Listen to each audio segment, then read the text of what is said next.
రెండు అరచేతుల్లో రేఖలు ఒకే విధంగా ఉంటే ఎలాగా? లేకపోతే ఎలాగా? ఎలాంటి ఫలితాలు ఇస్తాయనేటువంటిది ఒక ప్రశ్నకు మీకు వివరణిస్తాను. నమస్కారం. గోపాల్ సాముద్రిక శాస్త్ర అధ్యయనానికి స్వాగతం. సాముద్రిక శాస్త్రం అరచేతి పరిశీలన దీంట్లో భాగంగా మనం అనేక వీడియోలు రేఖల గురించి వివరణగా ఇవ్వటం జరిగింది. అయితే ఒక ప్రశ్న ఉత్పన్నమవుతుంది మన మనసులో. ప్రతి వ్యక్తికి రెండు అరచేతులు ఉంటాయి కదా. దీంట్లో కొంతమంది ఎడమ చేయి ఆడవాళ్ళదని, కుడి చేయి మగవాళ్ళదని ఇలాగ అపోహల్ని కొంతవరకు ప్రచారం చేస్తే దానికి కొన్ని వివరణ ఇచ్చాను. మరలా మడి దాని గురించి కూడా చెప్పి మనం రెండు అరచేతుల్లో రేఖల గురించి ఒకసారి తెలుసుకుందాం. ప్రధానంగా ప్రతి వ్యక్తికి, అది ఆడవాళ్ళైనా మగవాళ్ళైనా, వివాహితులైనా వివాహం కాని వాళ్ళైనా, చిన్నపిల్లలైనా, ప్రతి వ్యక్తికి కూడా రెండు అరచేతుల్లో ఉండేటువంటి 10 వేళ్లకు ఉండే ముద్రలు, మిగిలిన ప్రధాన రేఖలు వేరువేరుగానే ఉంటాయి. అయితే సామాన్యంగా మనం మగవాళ్ళకి కుడి చేతిని ప్రాక్టికల్ హ్యాండ్ అని, ఎడమ చేతిని న్యాచురల్ హ్యాండ్ అని అంటాం. అంటే ప్రాక్టికల్ హ్యాండ్ అంటే మనం కర్మగతమైనటువంటి అంశాలను ఆధారంగా చేసేటువంటి పనులు, ఆచరణ, ఆలోచన ఎలా ఉంటున్నాయని తెలియచెప్పేటువంటిది కుడి చేయి మగవాళ్ళకి. సహజంగా మనలో ఏ శక్తులు ఉన్నాయి? న్యాచురల్. మనం ప్రతి రేఖలోనూ మనకు ఉండేటువంటి శక్తి, జీవశక్తి, జ్ఞానశక్తి, ఆత్మశక్తి ఎలా ఉన్నాయి, దానికి అనుగుణంగా యోగశక్తి ఎలా ఉంది, విచక్షణ జ్ఞానం ఎలా ఉంది రెండు చేతుల్లోనూ తెలుసుకుని దీంట్లో సహజంగా ఉన్న లక్షణాలని మనం వాటిని అనుసరిస్తున్నామా లేదనేటువంటిది ఈ కుడి చేయి తెలియజేస్తుంది మగవాళ్ళకి. అంటే ప్రకృతి సహజంగా స్త్రీలకు కొన్ని లక్షణాలు విభిన్నంగా ఉండటం మగవాళ్ళతో పోల్చినప్పుడు, దానికి అనుగుణంగా మన సనాతన సాముద్రిక శాస్త్రవేత్తలు అనేక లక్షల హ్యాండ్స్ని పరిశీలన చేసిన మీదట సాంప్రదాయ సాముద్రిక శాస్త్రంలో ఆ ఆడవారికి అరచేయి, ఎడమ చేతిని ప్రాక్టికల్ హ్యాండ్ అని, కుడి చేతిని న్యాచురల్ హ్యాండ్ అని చెప్పడం జరిగింది. ఈ రెండింటినీ మనం పరిశీలించినప్పుడు ఆడవారికైనా మగవారికైనా రేఖలు ఒకే విధంగా, అంటే మన అరచేయి ఇలా పెట్టినప్పుడు ఈ అరచేతిని తెరచి మనం ఇలా పెట్టినప్పుడు ఈ రెండిటిని వేళ్ళని ఈ రేఖలు, ఈ హృదయ రేఖను ఇలా కలిసేలా పెట్టినప్పుడు రెండు చేతుల యొక్క ఈ హృదయ రేఖ ఒక అర్ధచంద్రాకృతిలో ఏర్పడి ఉన్న, సాధారణంగా అలా ఉన్నప్పుడు ఇలా ముడిచినప్పుడు ఈ రెండు చేతుల యొక్క రేఖలు ఈ ప్రారంభం జీవిత రేఖ, శిరోరేఖ కలిసి ఉండేటువంటి ప్రాంతంలో ఒకే రకమైన ఈ వెనక భాగంలో కలిసిన చోట చిటికిన వేలు కింద ఇక్కడ ఈ రెండు కలిసి ఒకే ప్రాంతంలో ఏర్పడటం, తర్వాత ఇలా తెరిచినప్పుడు అర్ధచంద్రాకృతిలో హృదయరేఖ ఉండటం, మిగిలిన రేఖలు కూడా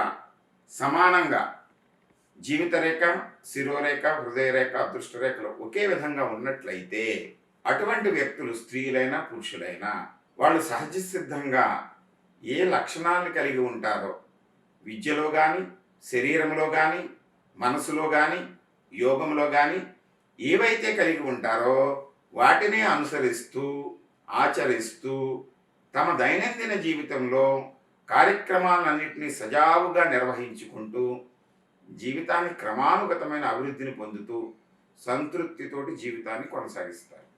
అలా కాకుండా ఈ ఎడమ చేతికి కుడి చేతికి వ్యత్యాసం కనబడితే, మగవాళ్ళకి కుడి చేతిలో ఉన్నటువంటి రేఖలను మనం క్యాలిక్యులేషన్ చేస్తాం కనుక దానికి భిన్నంగా ఎడమ చేతిలో ఉన్న రేఖలు ఉంటే వాళ్ళ ఆలోచనలో కానీ, ఆరోగ్యంలో కానీ స్వల్పమైనటువంటి లోపాలు మనం గమనిస్తే, ఈ రేఖల కంటే కూడా సహజంగా వారిలో లోపాలు ఉన్నా ఈ రేఖలు, అంటే కుడి చేతిలో రేఖలు మగవాళ్ళకి స్ఫుటంగా ఉంటే, దృఢంగా ఉంటే సహజంగా ఏర్పడినటువంటి బలహీనతలను కూడా వాళ్ళు సరి చేసుకుని తమ ఆలోచన ఆచరణల్లో క్రమానుగతమైన అభివృద్ధిని సాధిస్తారు. అదే స్త్రీలలో ఎడమ చేతిలో రేఖలు బలంగా, దృఢంగా, స్పష్టంగా ఉండి కుడి చేతిలో కొంత లోపాలు కలిగితే వారు సహజంగా ఏర్పడిన లోపాలను అధిగమించి తమ ఆలోచన పరిధిలో ప్రతి కార్యక్రమాన్ని సక్రమంగా నిర్వహిస్తూ అభివృద్ధిలోకి వెళ్తారు.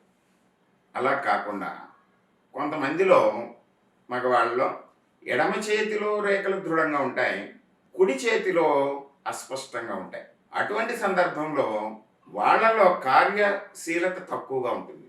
అంటే సహజంగా వాళ్ళకి వనరులు ఉన్నా వాటిని వినియోగించుకునే స్థితి తక్కువగా ఉండి కొన్ని లోపాలను కలిగి తమ కార్యక్రమాల్లో ఆటంకాలను ఏర్పరచుకొని అభివృద్ధిని వాళ్ళంతట వాళ్ళే కొంత తగ్గించుకునేటువంటి లక్షణం కలిగి ఉంటారు. అదే స్త్రీలలో కుడి చేతిలో సహజంగా రేఖలు స్పష్టంగా ఉండి ఎడమ చేతిలో బలహీనంగా ఉంటే ఇది వైస్ వర్స. వారు కూడా తమ దైనందిన జీవితంలో వాళ్ళకి అన్ని వనరులు ఉన్నా ఆలోచన, తెలివితేటలు, క్వాలిఫికేషన్, ఫైనాన్స్, సంపద అన్నీ ఉన్నా కూడా, అందము, ఆకర్షణ అన్నీ ఉన్నా కూడా వాటిని వినియోగించుకోవటంలో తమ ఆలోచనల్లో స్పష్టత లేక ఈ రేఖల యొక్క బలహీనత వలన కొంతలో వెనుకబడి ఉంటారు. ఈ రెండు సందర్భాల్లో కూడా మనం రెండు చేతుల్ని స్పష్టంగా గమనించి స్త్రీలైనా పురుషులైనా మనం ఒక చార్ట్ తయారు చేసుకుని ఈ వ్యత్యాసాలు ఎక్కడున్నాయో తెలుసుకుని నీ అరచేతి యొక్క స్వరూప స్వభావాలు భావాలని మనం లెక్కలోకి తీసుకుని ఈ భావాల్లో మార్పులు కలగజేయడానికి కొన్ని క్రియల్ని మనం సాధనలను మనం వారికి తెలియజేసినప్పుడు ఆ విధంగా మనం ఆ సాధన క్రియల్లో పాల్గొనటం వలన మన మనసులో, బుద్ధిలో, విచక్షణలో మార్పు కలిగి సమస్యల నుంచి బయటపడటానికి, మనలో ఉండేటువంటి భయాల్ని తొలగించుకోవటానికి, బలహీనతల నుంచి బయటికి రావటానికి, ఇతరుల ఎడల ఏర్పడిన వ్యతిరేక భావాల్ని మనం పూర్తిగా విడనాడటానికి అవకాశం ఉంటుంది. తద్వారా మన భవిష్యత్తుని మనం చక్కగా నిర్మించుకోవటానికి అవకాశం ఏర్పడుతుంది. అందుకు సాముద్రిక శాస్త్రాన్ని మనం అధ్యయనం చేయొచ్చు. అందరూ ప్రతి ఒక్కరూ తెలుసుకోవచ్చు. అరచేయున్న ప్రతి ఒక్కరు కూడా బేసిక్స్ తెలుసుకోవచ్చు. లోతుల్లోకి వెళ్ళి దాన్ని తెలుసుకోవాలనుకునేటువంటి వాళ్ళు అధ్యయనం చేయొచ్చు. లేకపోయినా మన శరీర ధర్మం గురించి, మన అందం గురించి, మన ఆరోగ్యం గురించి, మన యొక్క ఆలోచన విధానం గురించి, మనలో ఉండేటువంటి ప్రేమానురాగాల గురించి కనీస అవగాహన మనం ఎలాగైతే తెలుసుకుంటామో అదేవిధంగా మన భవిష్యత్తు గురించి కూడా ఈ రేఖలు చెప్పేటువంటి విషయాలని మనం అవగాహన చేసుకుని తదనుగుణంగా మన జీవితాన్ని కొంతవరకు సరి చేసుకోవటానికి అవకాశం ఉంటుంది.